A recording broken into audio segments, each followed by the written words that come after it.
In the next 10 minutes, I'm going to give you the exact corporate playbook that took me a decade at Google and LVMH to figure out. I've worked across South Korea, the US, and Europe, and I've managed to make every possible career-killing mistake so you don't have to. I have 10 minutes before my lunch break ends, and then I need to get onto a Teams call, so let's make this super quick and actionable for you. Work is not like school. Working harder and longer does not equal getting a promotion or a raise or anything else you want. Your effort does not guarantee your success. I have seen so many smart, hardworking, dedicated, talented people who don't really move forward in their career just because they are prioritizing all the wrong things at work. The truth is that if your manager doesn't understand or care about what you're working on, they never will. There is no automatic promotion just because work was done. You need to think about the story your work is telling. And if you're going to write a story, there's no one better to co-write it with than your manager. Pick a story your manager wants to co-write with you. How exactly do you do that? Simple. You just need to find out what your manager cares about. Have you ever even asked them that question? Do you know what questions their manager is asking them? Are there any special projects your manager is involved with at work? You need to find that Venn diagram where your priorities and your manager's priorities overlap. And then you need to put all of your time, energy, and focus into that overlap. That is going to be your golden ticket to accelerating your career growth. And I promise you, as someone who has been through this with their own team members, your manager does not stay awake at night tossing and turning, worried about whether your career trajectory is going as planned. That is your job. Have you ever wondered how you're being evaluated at work when all of your colleagues have the same job and similar qualifications as you do? No, the answer is not by who does the job better. People are, for the most part, evaluating you based on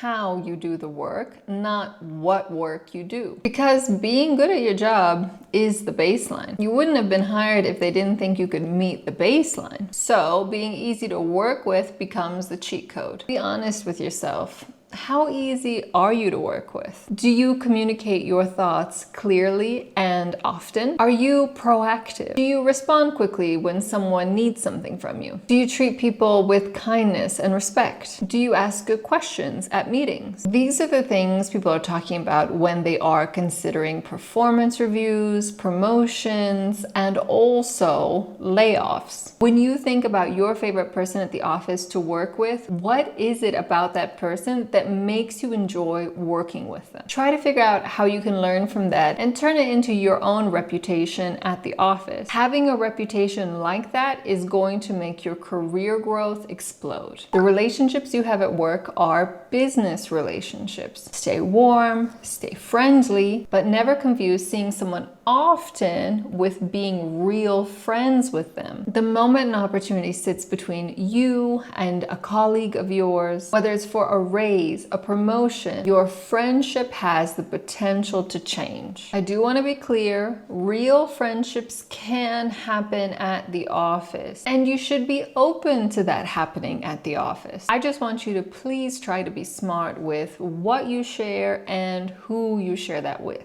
Your best work friend and your biggest competitor at the office can be the same person. Your direct manager is not as important as you might think they are. This is something I had completely wrong at the beginning of my career. I really thought that my manager had my whole career in the palm of their hand. But the reality is that they don't. They're just one person who is part of a much bigger group of people who influence your career path. Some of the people who are influencing your career are your peers, your teammates, your skip level, stakeholders for projects or workflows you're part of, and even people you've never met or interacted with. They will all sit in a room together and make decisions about your career. Things like your promotion trajectory and your performance review are going to be determined by this group of influencers. So you need to really understand how decisions get made in your organization. I would recommend that you map that out and then start to influence the influencers. Some things are worth toughing it out for. Most jobs are not. If you have an especially difficult work situation, my advice to you is to leave before you start to feel burnt out and angry. I would not recommend that you just wait it out and expect the situation to improve by itself. In the decade that I've been working in corporate, I have never seen that happen. Someone who's a bad manager for you will always be a bad manager for you.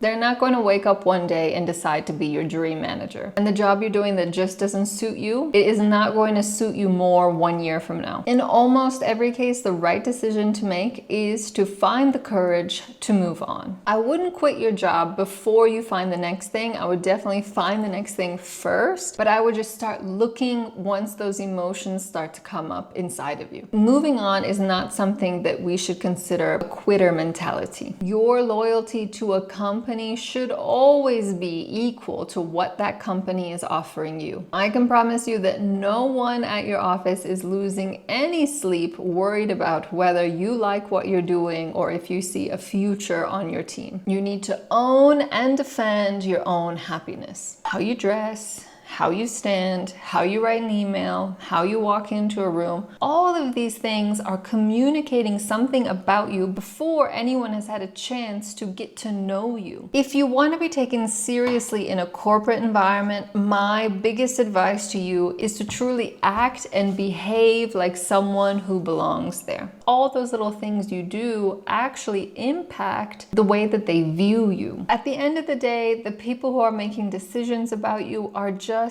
people. They're human beings. They make all the same decision-making mistakes that we all do. They judge without thinking. So make sure you're giving them the right data points. I think we all have a very natural and pure-hearted wish to not be part of any office politics. I always thought that it was not relevant to my job and didn't really impact me in any way. In the meantime, I had an experience that I'm sure a lot of you have also had, where I got to watch people who I thought were far less hardworking and dedicated than me get all the opportunities that I was wishing and dreaming for. That's when I learned that politics is not really a dirty word at the office. It's just how decisions get made. With that said, you don't need to play games, you don't need to be manipulative, you just need to understand how decisions are getting made in your company. Who holds the informal power in making decisions for the things you care about? Whose opinion carries weight in the room? If you don't understand that, you'll continue to do excellent work, but still feel frustrated that you're not moving forward the way you deserve. Learn the system now and use it to your benefit. This piece of advice is actually going to change based on where you are in your career. When you are starting off in your career journey, you need to say yes to every opportunity that comes your way. Even the opportunities that feel out of your league, that you feel like you might not have the correct skill set for, or where you need to work with more senior people. Working through that discomfort is really going to help you, not just with your career, but I would say even in your personal life. In my 20s, I did the exact same thing. I said yes to every opportunity that came up in front of me, which led me to quite a lot of international moves. I worked in South Korea for a few years, then I went back to the US, then I went to Ireland, then I went to the UK, now I'm here in Germany. I said yes to all of those opportunities, and then I just figured it out when I got there. But you can't say yes forever. So that is why a little bit later in your career, you're going to have to learn how to prioritize your personal life, your health, your ambitions. You're going to need to choose your priorities and really defend them. You're going to have to become much more comfortable with saying no and not feeling guilty or feeling like you let someone down. The people who last the longest in corporate are not the ones who are doing it all. The people who last longest in corporate are the ones who know it is a marathon. You have to find a pace you're comfortable with and stick with it. And on top of that, okay, actually, you know what? I gotta go. You got this.